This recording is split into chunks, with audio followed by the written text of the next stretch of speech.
Подожди, Коля.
Добрый вечер всем. Что, я думаю, можем начинать. Если кто-то будет подключаться, то в процессе я подключу.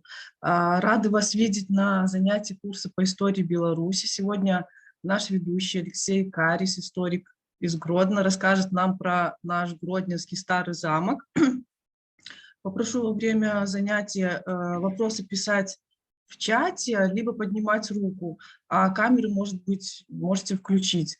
Ну и слово теперь Алексею. Добрый день, шановне господарства, рады вас всіх вітаць. З кімсьці мы знаёмыя, хтосьці мяне яшчэ не ведае, але зараз мы пазнаёмімся. Скажыце, калі ласка, ці добра мяне чуваць, ці добра бачна, ці нармальна працуе прэзентацыя, ці бачыце вы застаўку? Так, вас добра чуваць, застаўку таксама бачым. Добра, дзякуй вялікі за адказ, тады мы пачнем. Много хто з вас, магчыма, бачыў наш стары замак гродзенскі, можа хтосьці не бачыў, можа хтосьці не наведваў, можа хтосьці паспеў ужо наведаць замак пасля первага этапу рэстаўрацыйных працаў, аднаўленчых працаў. Вось, на пачатку лістапада ўжо можна было туды патрапіць. Але што хавае гісторыя замка? Якія загадкі сышлі ў нябыт за стагоддзі існавання замка, замкавай гары і ўвогуле таго паселішча, которое спачатку базавалася на тэрыторыі гарадзенскага замчышча. Пра гэта мы сёння пагаворым падчас нашага занятку. Я думаю, што можна пачынаць. Адразу хацеў бы запрасіць вас на наступныя 3 маіх занятка. У анонсе ёсць час і тэмы. Ну, але калі камусьці цікава, то і паглядзець, а мы тады пачынаем гаварыць пра гісторыю гарадзенскага старага замка.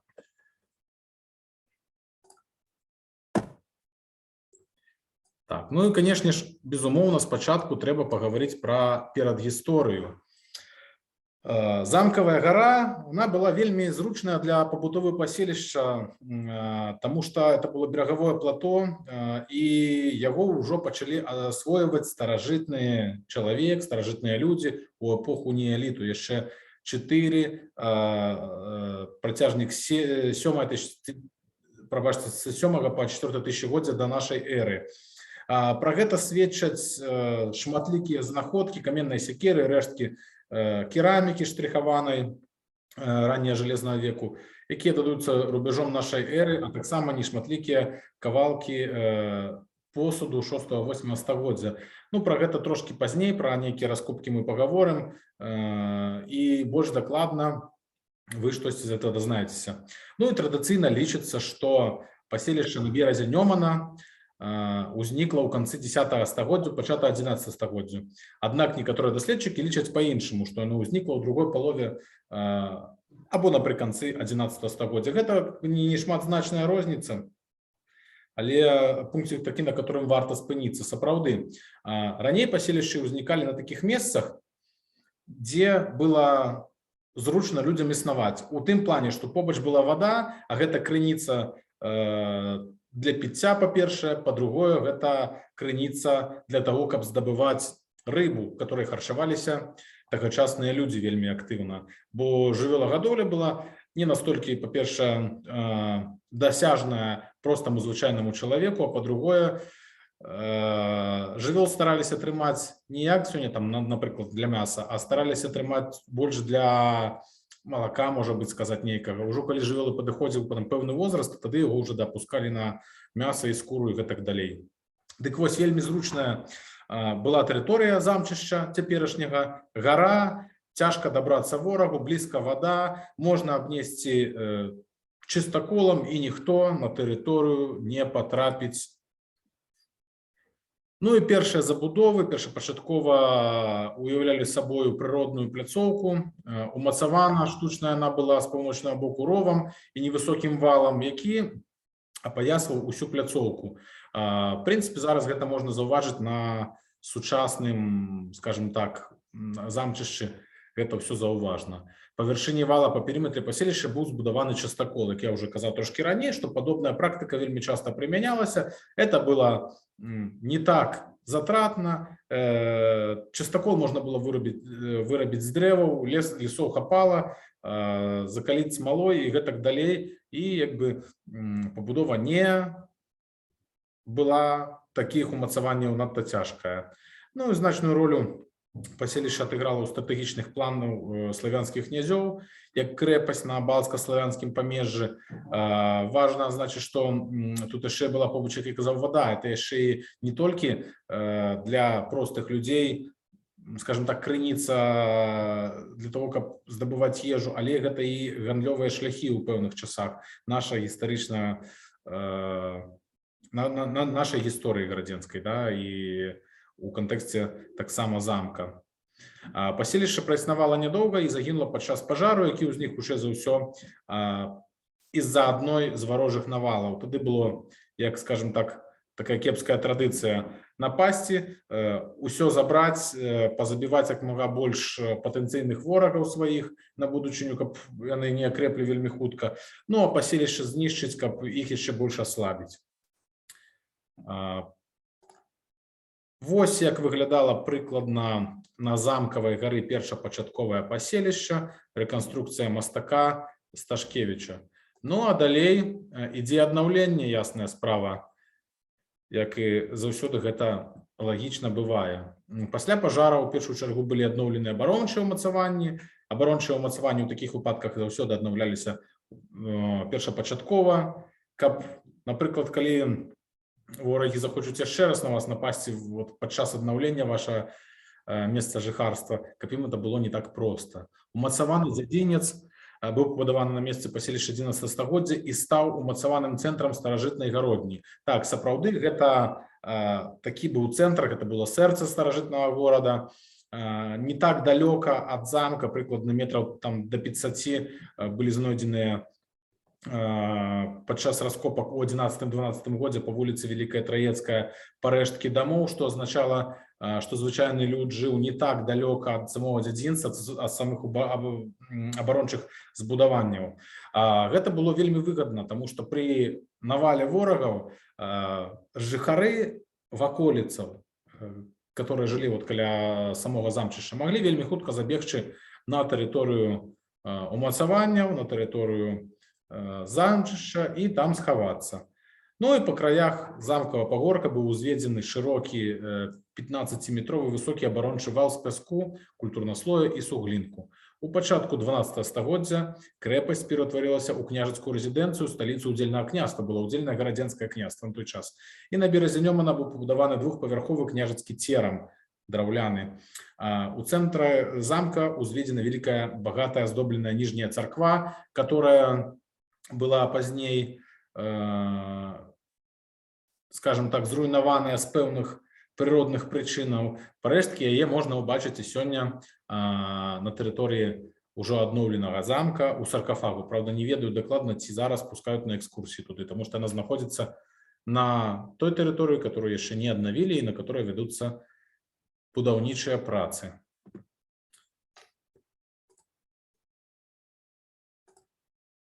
Ну, вось так прыкладна паводле Рапапорта выглядаў адноўлены замак. Мы бачым вось гэту царкву, которая ўзвышалася моцна над усімі пабудовамі і нават над княжацкім терамам.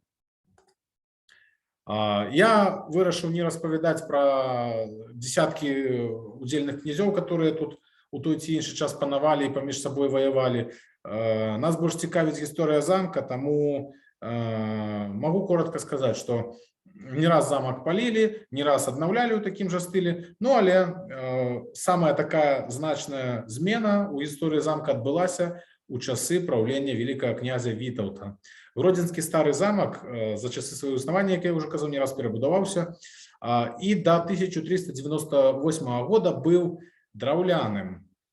Пазней паўстаў мураваны замак, і гэтаму паслужыла вельмі такая змрочная прычына, чарговы пажар, моцны пажар, які знішчыў драўляны палац, іншыя пабудовы, которые знаходзіліся каля замка. Ну, ёсць такая цікавая легенда, невядома, правда ці не, што падчас пажара сам князь з сям'ёй Вітаўт ледзь не загінуў. Пажар адбыўся ўначы, усе спалі ў замку, і з запаху гары, з запаху гарачае дрэва заенчыла ручная малпа, которая была падарана Вітаўту.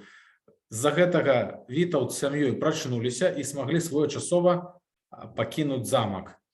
Ну, як я уже сказаў, што замак быў спалены дашчэнту, Вітаўт вырашыў не працягваць традыцыю сваіх папярэднікаў аднаўляць Гродзенскі замак з дрэва, і ён вырашыў яго перабудаваць у сапраўдны тагачасны еўрапейскі замак мураваны абарончага тыпу. То бок это замак уже не драўляны, гэта замак ужо мураваны. Праз некалькі год ён паўстаў, і варта так адзначыць, такі момант адзначыць, што настолькі добра быў падрыхтаваны замак для трымання асады ад нападнікаў, што нават крыжакі падчас сваіх апошніх навалаў на гродзенскую землю не адважваліся ісці на гэты замак штурмам. Паводле гравюры Цюнта Адельгаузера, которая была зроблена в 1567 годзе, вось менавіта так, як вы бачыце на сваіх экранах, выглядаў тагачасны стары гарадзенскі замак. Вось, калі ласка, вежы, которые ледь там не до неба сягаюць сваімі шпілями, умацаваныя сцены і, канешне ж, моцная ўязная брама. Безумоўна, такія вежы аздабляліся адмысловымі байніцамі, праз которые можна было весці асадны бой з оккупантом ці іншым ворагам, можа быць. Хочу адзначыць таксама, што замак меў такія гатычныя рысы, ну і быў такі традыцыйным, падобным да заходнееўрапейскіх замкаў, которые можна зараз побачыць яшчэ у заходняй Еўропе, которые захаваліся. Ну, з цягам часу замак маральна састарэў, такі абарончага тыпу, і быў перабудаваны пад пышны палац. Наступную перабудову замка ажыццявіў кароль Рэчы Паспалітай Стэфан Баторый, які зрабіў Гродно сваёй рэзідэнцыяй і сам захацеў перабудаваць замак на новы лад. Чаму Баторый захацеў перабудаваць замак? Да папросту замак ужо патрабаваў рамонту. З цягам часу ён стаў ветхім, ну і на той час такія абарончыя функцыі уже былі непатрэбныя, вайна ўжо велася іншымі спосабамі, таму было вырашана перабудаваць пад такі пышны палац, пад каралеўскую рэзідэнцыю. Хачу адзначыць, што Гродно у той час пачынае станавіцца такім, можна сказаць, каралеўскім горадам, Баторый не любіў знаходзіцца ў сталіцах Рэчы Паспалітай. Ён любіў быць у спакойным Гродні, таму што тут можна было спакойна паляваць. Ну, яшчэ ходзіць легенда, што ён быў вымушаны заключыць дынастычны шлюб, і каралева была старая, непрыгожая, таму ён ад яе тут хаваўся, таму што тут можна было папіць віна, паслухаць кварта пуздроны. Гэта такія адмысловыя інструменты, на которых гралі падчас княжацкай, каралеўскай, можна так нават сказаць, вячэры. Ну і, канешне ж, безумоўна, багатыя пушчы гарадзенскія на дзіч. А паляваць у тыя часы было вельмі модна, вельмі прыстойна, і кароль гэта вельмі любіў рабіць. Цягам 1580-х гадоў замак быў перабудаваны ў каралеўскую рэзідэнцыю, і яна нагадывала ўжо пышныя італьянскія палацы. Паводле гравюру Макоўскага вось так выглядаў тады замак. Вось бачыце, сам палац пышны з рознымі пышнымі аздабленнямі. Ну і вось з'явіўся тут купал такі адмысловы, который мы зараз можам убачыць. Вежы таксама прысутнічаюць, таму што трэба было ўсё ж такі трымаць марку не толькі прыгажосці такой пышнасці, але і абарончую. Ну, вось, калі ласка, партрэт караля вялікага князя Стэфана Баторыя, который ініцыяваў перабудову замка.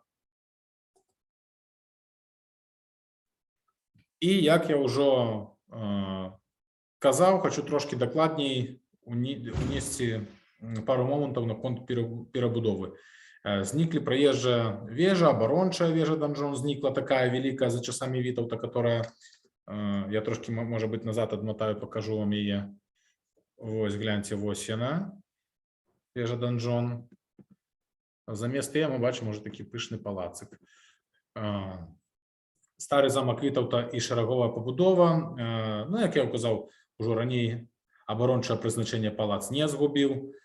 Гэта падкрэслівала і таўшчыня вонкавых сценаў у больш чым 2 метры. Іх было вельмі цяжка прабіць там з пэўных асадных зброяў. Ну і пасля смерці караля Баторыя палац не вельмі цікавіў новую манаршую дынастыю вазаў. У часы вайны з Масковіяй ён быў вельмі моцна пашкоджаны. Рашэнне правесці рамонт палаца было прынята на сойме ў Варшаве ў 1676 годзе, бо пры каралі Рэчы Паспалітай Міхале Вішневецкім на сойме 73 годзе было пастаноўлена кожнае трэцяе падобнае паседжанне праводзіць у гродзенскім былым каралеўскім палацы. То бок пастанавілі нават кожнае паседжанне праводзіць тут менавіта. Потым гэта традыцыя захаваецца і працягнецца да завяршэння існавання Рэчы Паспалітай. Замак чакаў чарговы ремонт, рамантавалі палац цягам 5 год, кіраваў ремонтам палаца Кшыштаф Пац, гродзенскі стараста і вялікі літоўскі канцлер. Ёсць такія меркаванні, што у тыя часы быў узведзены дадатковы будынак з боку Нёмана, якімі ў 2 залі для паседжанняў і соймаў, як раней было прадугледжана рашэннем. Залі называліся сенатарская і пасольская. Залі былі пышна аздобленыя, на сценах сюжэты апавядалі пра ганаровасць рыцарства Рэчы Паспалітай, шляхты і пра прынцыпы дзяржаўнага ладу краіны, пра дэмакратыю, пра, скажем так, праўнасць у гэтай дзяржаве і гэтак далей. Але ў палацы адбыліся толькі 3 соймы, і апошні быў у 1692 годзе, падчас якога шмат скардзіліся паслы на то, што ім цесна, на то, што мала месца, няма дзе развернуцца. І падчас аднаго з паседжанняў узнікла ідэя пабудаваць яшчэ адзін палац, менавіта для паседжанняў. Пазней вы дазнаецеся, які. Я думаю, што многа з тых, хто быў у Гродні, быў на замкавай гары, уже здагадаўся, што гэта за палац, як ён быў рэалізаваны і гэтак далей. Вось, калі ласка, партрэт Кшыштафа Жыгімонта Паца. Это той чалавек, который кіраваў чарговым ремонтам. Ну і надыходзіць 18 стагоддзя, 1700 год, пачынаецца вельмі жорсткая, вельмі разбуральная паўночная вайна са шведамі. Напрыканцы лютага 1700 года яна пачалася. І хочу адзначыць, што у гэтай вайне Рэч Паспаліта на дзіва заключае мірнае пагадненне з Москвой, з Масковіяй, з заклятым ворагам. І Аўгуст II у Гродзенскім гэтым палацы, у Гродзенскім замку з царом маскоўскім Пятром I падпісваюць мірнае пагадненне аб супрацы, аб саюзе, аб узаемадапамозе. Дарэчы, цікавы такі факт, таксама фарны касцёл у Гродні шмат хто ведае, ну вось потым яны яшчэ ў фарны касцёл завіталі. Калі я не памыляюся, тады фарны касцёл урачыста адкрываўся. Можна сказаць, што калі манархі заключылі гэтае саюзнае пагадненне, замак быў тэрмінова адноўлены, таму што ішла вайна. Кожнае фартыфікацыйнае ўмацаванне падчас вайны грае велізарную ролю. Ось таму замак спачатку аднавілі як, скажем так, у ролі фартыфікацыі. Ўсё ж такі падчас вайны шведы занялі Гродно, замак быў разгромлены, разбомблены, выкарыстоўваць яго было нельга. І вось англійскі пасланнік у Расіі Чарльз Вітвард нават зазначыў, што замак выглядаў, цытата яго, як стос смецця. На жаль, ніякіх выяваў у мяне тагачаснага замку няма, я не знайшоў нічога, акрамя плана замку. Вось можете агледзець. Гэта уязная брама, з боку Нёмана умацаванні, ну а гэта палац і умацаванні ўжо з боку сучаснага горада.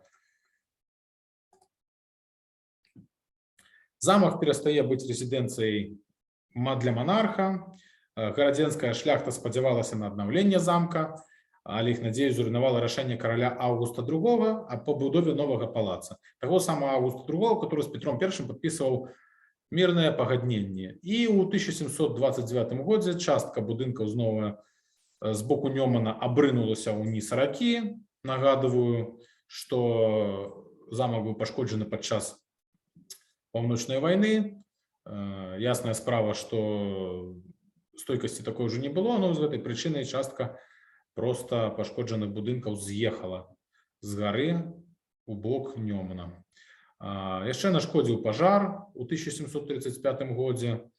Ну і ў 1746 годзе палац быў аддадзены для правядзення мясцовых шляхецкіх судоў, судовых паседжанняў.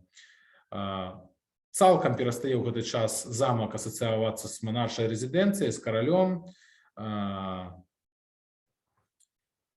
Але ремонт, который у 1750-х годах провели, дазволіў размяшчаць там каралеўскую світу. І до третьего падзелу Рэчы Паспалітай, который адбыўся ў 1795 годзе, у замку праходзілі паседжанні скарбавай камісіі Великого княства Літоўскага. То бок это штосьці падобна было на сучаснае паседжанне Міністэрства фінансаў, скажем так.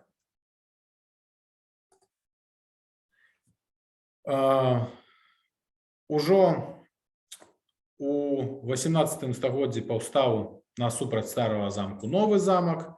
Ён выкарыстоўваўся як рэзідэнцыя для монарха. Там вельмі часта любіў бываць Станіслав Аўгуст Панятоўскі, апошні кароль Рэчы Паспалітай. Ну і там, канешне ж, праводзіліся сеймы. Менавіта там адбыўся немы сейм, который даў нараджэнне такой народнай пагаворцы, як «Молчание – знак согласия», калі прадстаўнікі Рэчы Паспалітай, шляхта, магнаты сабраліся на галасаванне, знаходзіліся яны там пад штыкамі і гарматамі імперскіх расійскіх жаўнераў, кіраваў гэтым всім працэсам граф Рэпнін.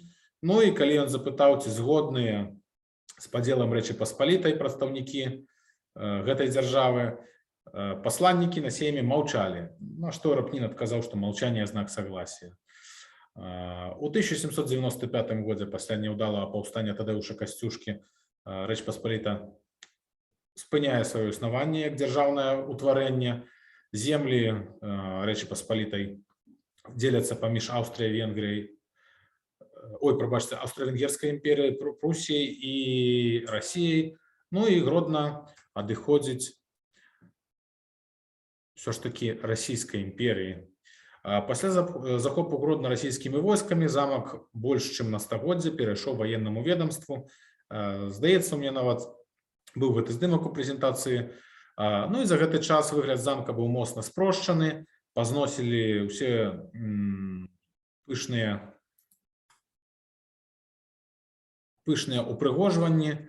На тэрыторыі знаходзіліся казармы, а ў часы вызвольнага паўстання 1863 года замак выкарыстоўваўся як турма для паўстанцаў, тому што, як вы ведаеце, у Гродні ёсць турма ў цэнтры горада. У часы паўстання там папросту не хапала месца. Дарэчы, тыя, хто трапляў на тэрыторыю замка ў такі імправізаваны астрог, даволі мягка выказваліся пра ўмовы там. То бок это быў нібы санаторый у параўнанні з гарадзенскай турмой, як сведчаць некаторыя з удзельнікаў паўстання 1863 года у далейшым у сваіх мемуарах. Ну і калі ласка, вось як выглядаў замак паводле малюнка Напалеона Орды.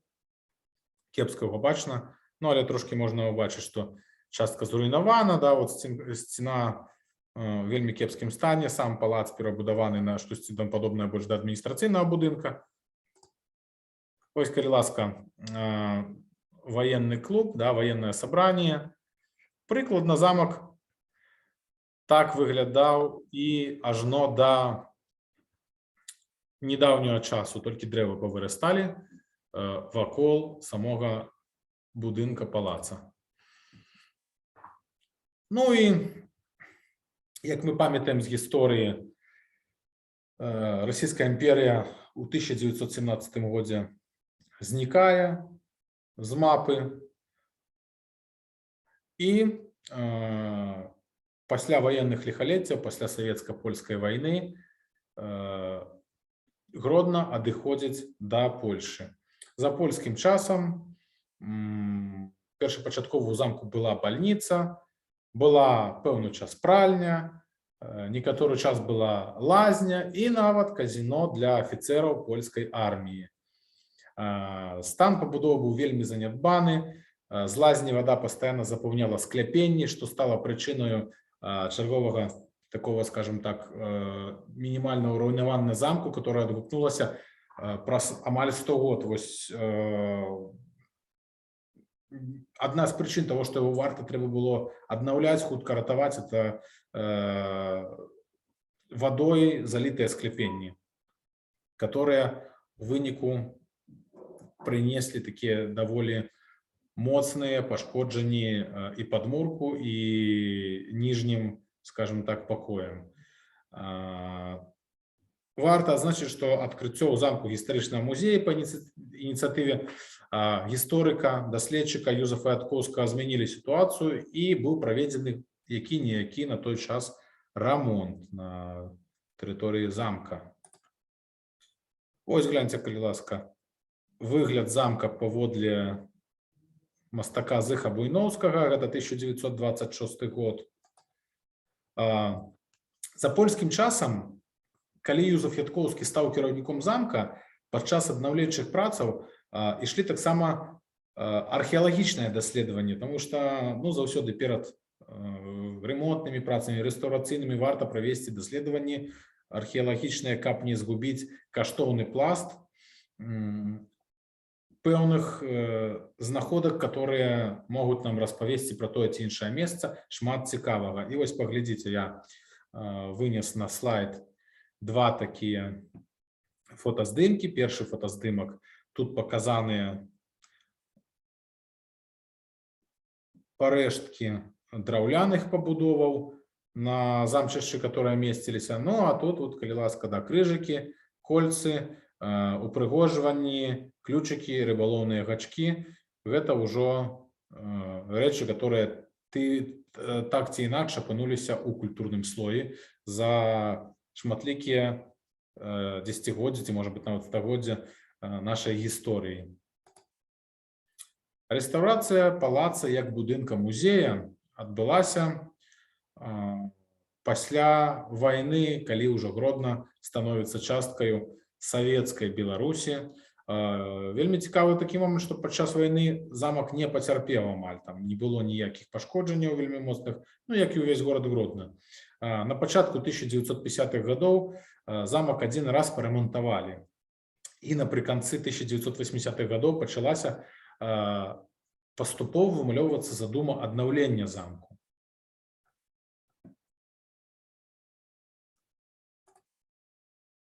Ідэя аднаўлення замку належыць Уладзіміру Бачкову. Ён распрацаваў ідэю аднаўлення яшчэ ў 1985 годзе, і гэта мусіў быць замак двух эпох. Частка замка Вітаўта часоў, частка замка Баторыя, то бок такі сінтэз пышнасці і суворай гатычнасці мусіў паўстаць.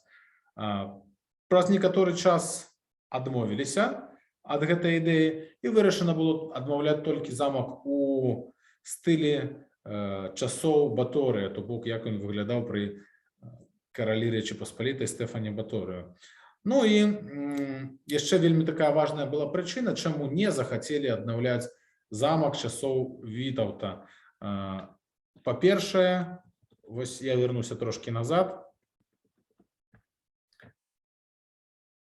Замак паўстаў прыкладна на пачатку 15 стагоддзя, 1400, там, можа быць, другі, трэці год, там уже невядома, калі дакладна скончылася поўная пабудова мураванага замку. Па гэтай карціне вельмі цяжка разабраць, як жа яго аднаўляць. Нема дэталяў ніякіх, толькі так вот знешне прыкладна падобная на дзіцячую карыкатуру ёсць выява замка. У часы Баторыя так трошкі было лягчэй уже, але яшчэ вельмі важна, што захаваліся інвентары, которые апісвалі дакладна, як жа выглядаў замак, што было. І таму з гэтай прычыны, таму што было дастаткова гістарычных крыніц, вырашана было аднаўляць замак у стылі такім, як яго пабудаваў Баторый. Ну, вот можем параўнаць, да, замак вось выглядаў яшчэ хіба пару год таму вось так. Вернусь на пару слайдаў назад. Яшчэ на пару слайдаў. Нічога не змянілася, як вы бачыце, за такую вялікую колькасць часу. Там, можна сказаць, з сярэдзіны 19 стагоддзя па 2014-15 год было амаль адно і тое ж. Ось яшчэ наганю вам трошкі ностальгіі, можа быць, хтосьці памятае такі замак з зруйнаванай сцяною. Ну і калі ласка, яшчэ з гэтага боку. У 2012 годзе Савет міністраў зацвердзіў праграму «Замкі Беларусі». Дзякуючы гэтай праграме былі класна адноўленыя Мірскі, Несвежскі замак. Лідскі замак быў адноўлены, але мне вельмі не падабаецца, як ён зроблены. Там шмат всяго сучаснага. Ты прыходзіш і нібыта ты не ў замку там абарончага тыпу там 14 стагоддзя, а нейкім новабудзе такое ўражанне наконт лідскага замка. Ну і вось тады выдзяляюць таксама на аднаўленне старога замка 37,2 мільярда беларускіх рублёў, яшчэ тых недэнамінаваных. І спачатку на тэрыторыі, канешне ж, як я ўжо казаў раней, трэба заўсёды правесці раскопкі. Працы пачынаюцца па аднаўленню ў 2017 годзе, ну і ідуць па сённяшні дзень згодна праекту Бачкова, але з пэўнымі карэктывамі. Я хацеў бы яшчэ значыць, што праект Уладзіміра Бачкова па аднаўленню замка па сённяшні дзень выклікае вельмі шмат спрэчак сярод адмыслоўцаў, гісторыкі, архітэктары, спрачаюцца з ідэяй праекту, таму што на меркаванне некаторых это вельмі недакладны праект, вельмі недакладна замак выглядае, абвінавачваюць архітэктара, што ён дадаў вельмі шмат фантасмагорій. Ну, але як ёсць, так ёсць уже, па-першае, па-другое, не так давно Бачкова не стала, і як бы праект уже зацверджаны, толькі ўнесены там пэўныя карэктывы. Выглядае на тое, што па праекту Бачкова будзе далей аднаўляцца цалкам яшчэ не адноўлены до конца стары замак. Ну вось, калі ласка, я вам дэманструю праект Уладзіміра Бачкова. Уязная брама з цыбулінай.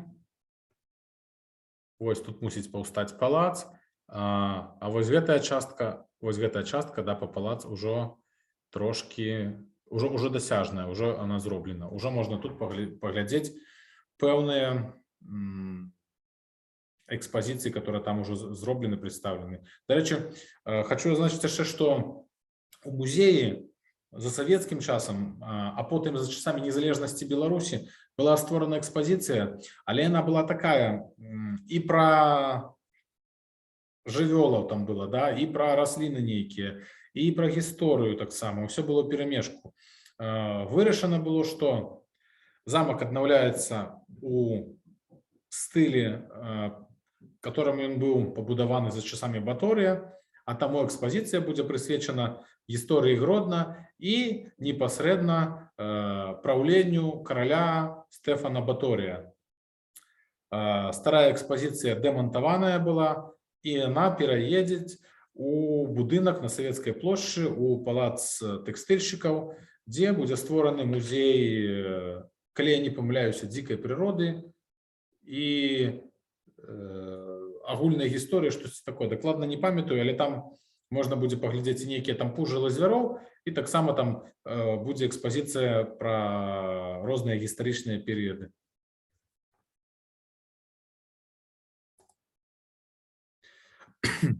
Вось так выглядаў гродзенскі стары замак падчас аднаўленчых працаў.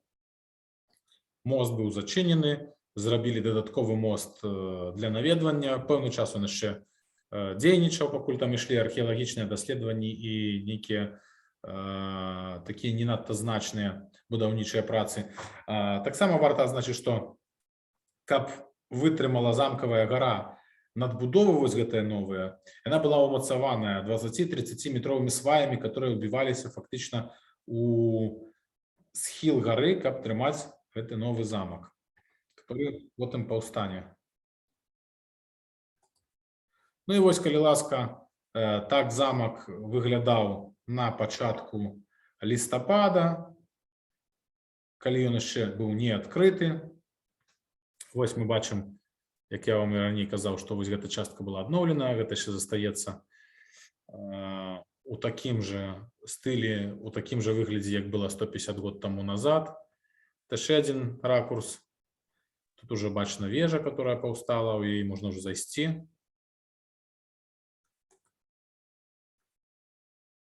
Ну і на пачатку лістапада замак адкрыў свае дзверы, прыняў першых наведвальнікаў. Як вы бачыце, вельмі шмат змянілася, да, штосьці захавалі, вось якая забайніцы нейкія абарончыя захавалі. Наконт вось гэтай галерэі ніхто не ведае дакладна, ці яна была. Хтосьці з спецыялістаў кажа, што это фантасмагорія Бачкова. Хтосьці сцвярджае, што насамрэч дзесьці яна была апісана, дзесьці яна на малюнках прысутнічае. Мне больш за ўсё уразіла, можа быць, нават не зусім у лепшым сэнсе, тому што я пайшоў першы дзень адкрыцця замка паглядзець, што там зрабілі. Вось гэтая галерэя. Яна аздоблена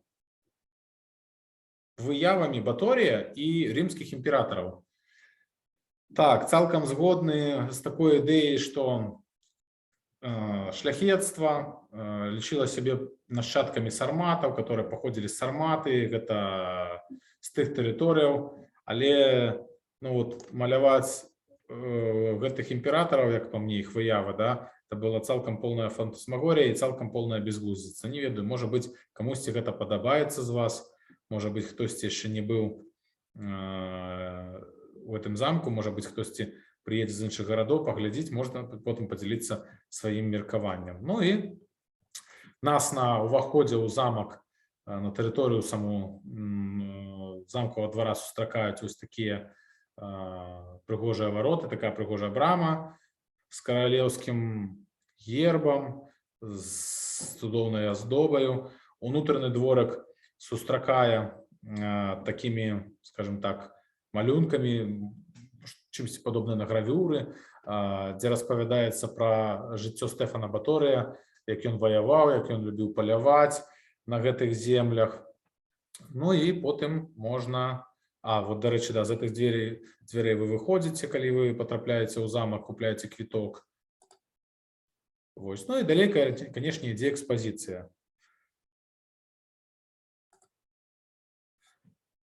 Некалькі экспазіцый прадстаўлена, я ўсё не буду дэманстраваць, каб вас,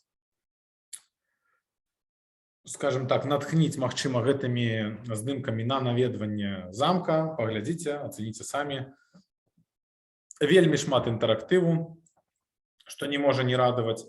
Можна карыстацца такімі адмысловымі пэўнымі планшетамі, которые распавядуць вам пра тыя ці іншыя прадстаўленыя на экспазіцыях знойдзеныя прадметы. Шмат раскопак, которые праходзілі на гарадзенскім замку, прадстаўлена прадметаў не толькі вот сучасных, да, а нават раскопак, которые былі раней, там за часамі нават таго ж самага Ятковскага, што мы бачылі на слайдзе некаторы час таму. Вось, штосьці, да, з тых часоў. Вот тут вот з раскопак Ятковскага можна ўбачыць на гэтым сцелажы. Такі калідор зрабілі адмысловы, па которому можна патрапіць у некалькі залаў. Ну і, канешне, безумоўна, галоўная фішка, скажем так, адноўленага замка — гэта вялікі такі, вялікая адкрытая прастора, куды можна выйсці, паглядзець на горад, паглядзець на ўнутраны двор замка. Вось толькі гэтая частка, як я ўжо казаў, адноўленая, гэтая частка чакае аднаўлення. Тут, дарэчы, знаходзіцца царква, которая падмуркі толькі засталіся. Ну, царкву, я думаю, напэўна, не будуць адбудоўваць, таму што ў праекце пакуль гэта не прадугледжана. Будзе папросту перароблены саркафаг, і можна будзе пахадзіць сярод, скажем так, захаваўшыся падмуркаў гэтай царквы. Ну, а сам вот палац, который знаходзіцца тут, дзе абрэзана, да, будзе адноўлены. Там, по-моему, у меня далей нават былі здымкі, як ён мусіць, як ён зараз выглядае, як ён мусіць выглядаць, я вам паказваў папярэдні трошкі ўжо. Вот, да, ён зараз вот так вот выглядае, у такім стане жудасным. Дарэчы, вельмі цікавы зараз назіраць за замкам, таму што вы бачыце, што тынкоўка это адбітая, і нават на гэтым здымку бачна, калі прыгледзецца, розніца ў кладцы, которая нам распавядае пра шматлікія перабудовы, шматлікія ремонты замка, шматлікія ліхалетці, которые ён перажыў. Я зараз для прыкладу просто, каб вы параўналі, што вот тут зараз ёсць, да, і што павінна паўстаць, вернуся на пару слайдаў назад. Вот. На месцы таго, што зараз падобнае на, не ведаю, вясковую краму, павінен пастаць вот такі вот палац. Дарэчы, ёсць версія, што ў гэтым кутку кароль Стэфан Баторый напаткаў сваю смерць. Дарэчы, да, забыў сказаць, што кароль Стэфан Баторый і памёр у Гродні, у Гродзенскім замку. Ёсць адна такая версія цікавая, што яго атруцілі. Таму у нас у Гродні першае анатамічнае адкрыццё потым адбылося, каб даследаваць, ці мае гэта версія права на існаванне об атручанні. Ну і таксама была іншая версія, што папросту кароль вельмі шмат любіў піць віно, у яго былі праблемы з ныркамі, а хвароба, которую ён зарабіў на паляванні, калі вельмі моцна замёрз і прастыў, папросту паскорыла пэўныя праблемы са здароўем і фактычна з-за гэтага караля Рэчы Паспалітай не стала. Дарэчы, Баторый яшчэ ў свой час, калі тут кіраваў, перабудаваў Фару Вітаўта, адзін з самых велізарных храмаў, самых пышных, который быў у цэнтры Гродна, перабудаваў таксама у такі больш сучасны на той момант стыль з гатычнага храма у такі больш адкрыты, пышны, дзе і хацеў, каб яго пахавалі. Дарэчы, Фару Вітаўта узарвалі 29 лістапада 1961 года. У гэтым годзе гадавіна. Вось. Ну а наконт замка што яшчэ хочу сказаць, што замак прымае ўжо наведвальнікаў, вельмі актыўна прымае наведвальнікаў, квіткі недарагія, заахвочваю схадзіць, акрамя залаў з экспазіцыямі вы пабачыце яшчэ і карцінную такую адмысловую галерэю, там яшчэ ёсць крама, дзе можна набыць сувеніры. Мне, напрыклад, вельмі падабаецца заўсёды, калі ў музеі выстаўлена зброя. Зброевая, канешне, экспазіцыя яшчэ не надта пышная, але даволі інфарматыўная, цікавая. Таксама я не дадаваў ужо спецыяльна здымкаў. Вельмі шмат зрабілі такіх адмысловых месцаў, дзе захавалі аўтэнтыку пэўную, то бок кавалак старой сцяны, кавалак там старой падлогі ці нешта яшчэ. Ось ідзеш па замку і бачыш, ага, вот тут адмыслова не клалі тынкоўку, тут бачна, як выглядала раней сцяна. Можна параўнаць там, што цяпер, што тады было. Варта таксама адзначыць, такая фішачка у замку з'явілася, гэта друкарскі станок. Ён, калі я не памыляюся, з учорашняга дня ўжо пачаў дзейнічаць. Каштуе там таксама не шмат, по-моему, штось там 15 рублей з чалавека, трэба сабраць групу з 8 до 10 чалавек і загадзя запісацца ў музеі. Вас там павучаць друкаваць гравюры на станку, которые створаны паводле, скажем так, інструкцыі 16 стагоддзя. Папрацуеце на гэтым станку, зробіце гравюру, заберете яе да хаты, можна забіраць, дарэчы, з сабой гравюры. Калі я не памыляюся, вельмі класны гісторык арганізоўвае гэтыя майстар-класы Андрэй Вашкевіч, адзін з лепшых краязнаўцаў горада Гродна. Таму я сам, конечно, там не быў, але будзе цікава, вам раю. Ну і яшчэ хацелася б сказаць свае асабістыя ўражанні ад наведвання замка. Мне было вельмі цікава. Я чакаў, пакуль ён адчыніцца, каб паглядзець, што там все ж таки зрабілі. А у выніку, пабыўшы там, ну так, я паглядзеў на прыгожыя краявіды горада Гродна з вышыні. Такое ўражанне засталося, што я пабыў у нейкім замку алігарха.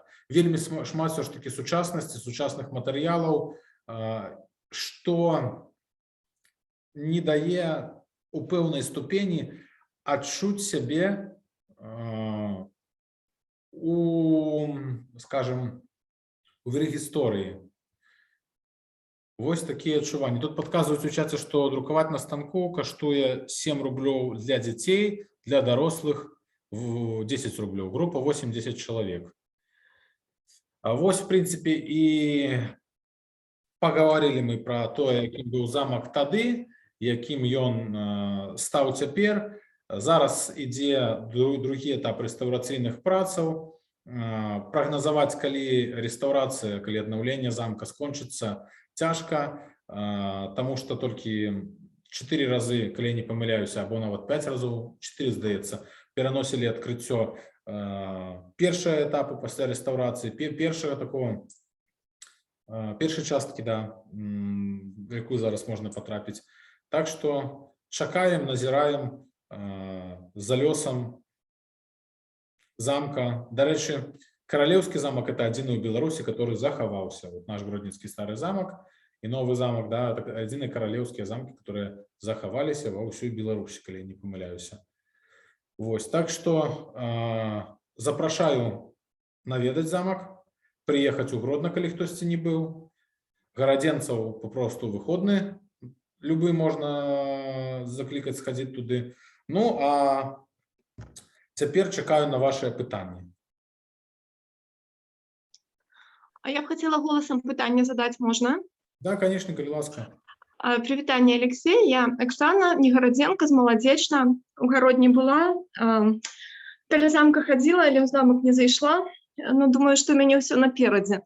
Але вось такое пытанне ўзнікла. Вы казалі пра тое, што, канешне, засмучае крыху вось гэтыя сучасныя матэрыялы, да, якія выкарыстоўваюць рэстаўратары.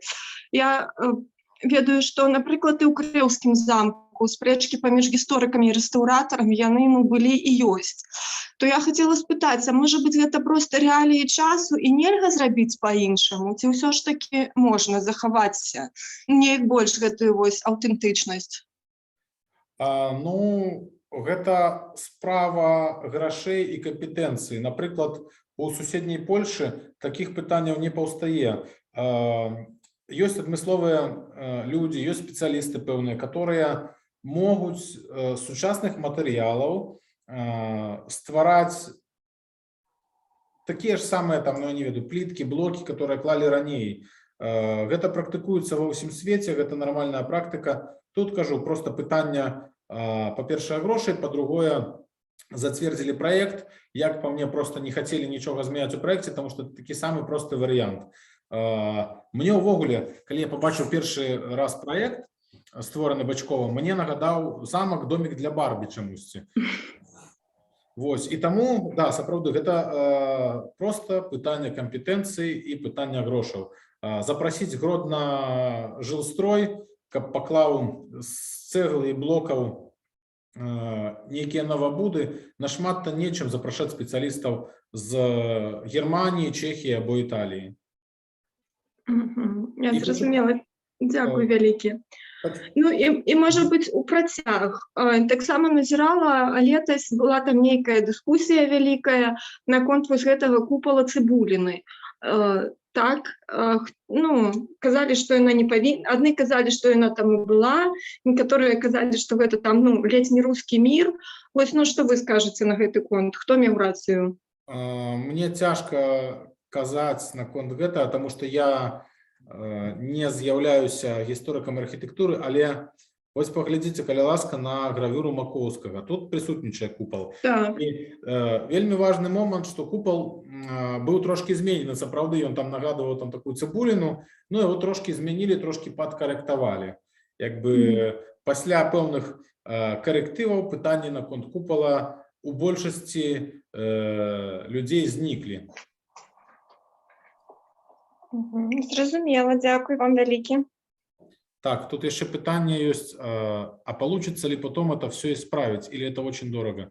Я думаю, что выправить это уже не атрымаецца. Мы будем иметь такі замок, якім яго бачыў Бачкоў і тыя, хто падтрымаў яго проект. В принципе, да, может быть, нам и хотелось бачыць там нейкі гатычны замок Вітаўта, або может быть, замок часов Баторыя, просто больш дакладны. Але гэта вельмі, па-першае, ну, да, праблематычна, это зноў трэба гэты замак руйнаваць, зносіць там штосьці дабудоўваць, што не так, скажем так, і карысна для аўтэнтычнай часткі, которая засталася, которая зараз адноўлена. Увогуле, моя думка такая, што да, няхай у такім выглядзе гэты замак будзе, але не так, як это было раней, што ён просто стаяў, разваліваўся паміж былога палацу уже ішлі шчыліны такія здаравенныя, гэтыя пабудовы раз'язджаліся, а са сцены вываліваліся камні. То можна было б, конечно, зрабіць лепш, можна было б зрабіць прафесіянальней, можна было б зрабіць з больш такім еўрапейскім падыходам, но як зрабілі, так і добра. Лепшым будзем мець хоць нейкі замак, чым мы будзем мець папросту вялікую груду камянёў у нём. Так, конечно, целком сгодны с вами. Тут пишут, что понимаю, но вообще-то трохи грустно. Спасибо за ответ. Цалкам згодны. Лідскі замак, напрыклад, яшчэ горшы лёс пасціг. Яго адбудавалі з сучаснай цэглы такой чырвонай, которую там на печкі або на катэджы пускаюць. Так што я думаю, што у нас яшчэ не надта так все і кепска. Паглядзім. На жаль, зараз пандемія і цяжкая палітычная сітуацыя. Каб этого всего не было, можна было бы ацэньваць, скажем так, реакцию на адноўлены замак з пункту гледжання замежных турыстаў, которых раней было вельмі шмат падчас безвізу. Ну, зараз самі ведаеце, якая ситуация, и, скажем так, не хутка мне падаецца, что мы зможем на максималце оценить весь туристичный потенциал, потому что замок аднаўлялі, мне падаецца, в першую чаргу для туристов.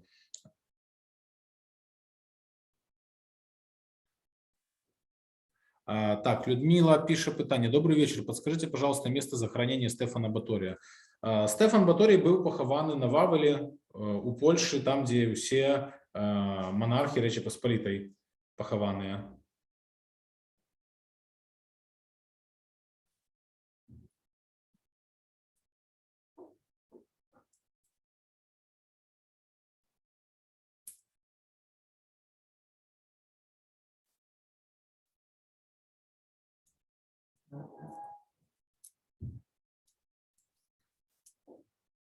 Яшчэ, может быть, пытанні будуть у вас у когось?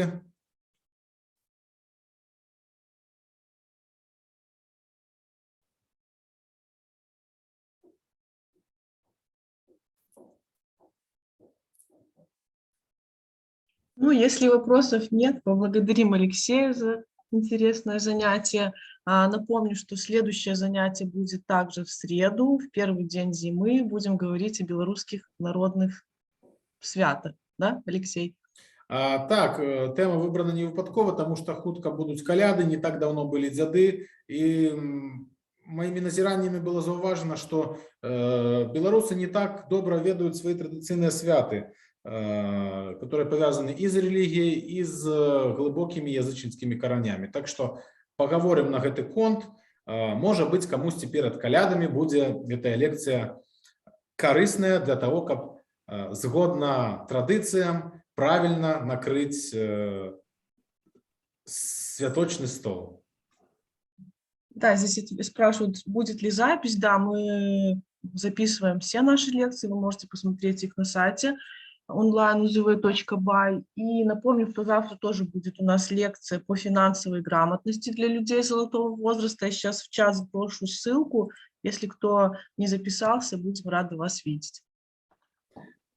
Ну что ж, дякую вялікі, шановне господарство. Чакаю вас праз тыдзень и дозвольте на гэтай позитивной ноте с вами развітацца. Спасибо большое.